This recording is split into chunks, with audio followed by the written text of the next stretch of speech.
all the discourse on generational differences, consumers of all ages have similar opinions on what makes brands memorable.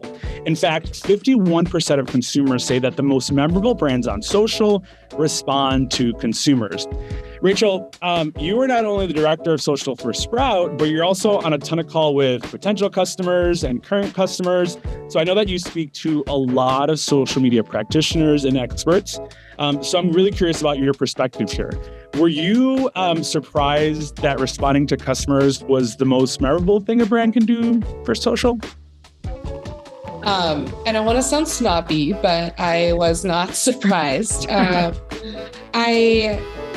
To me, customer care is like king. Customer care is one of the most important facets of any social strategy. What I do get surprised by is the fact that organizations still don't prioritize customer care in their social and marketing strategies.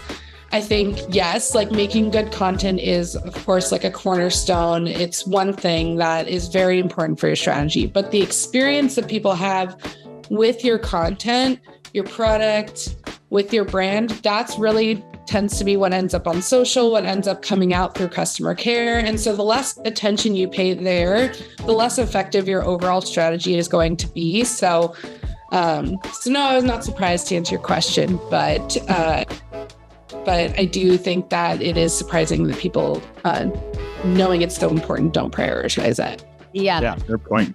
Yeah, Rachel, you say, customer care is king. I'm really curious, what would you consider queen then?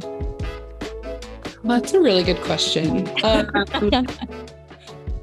Maybe there's a few things I could choose from, but I'm going to say advocacy is queen. It's another one of those things that's such an important arm of your strategy that if you're not thinking about it, and if you're leaving like advocacy gold on the table, then you're missing out on some juicy goodness in social strategy. Juicy goodness in social strategy.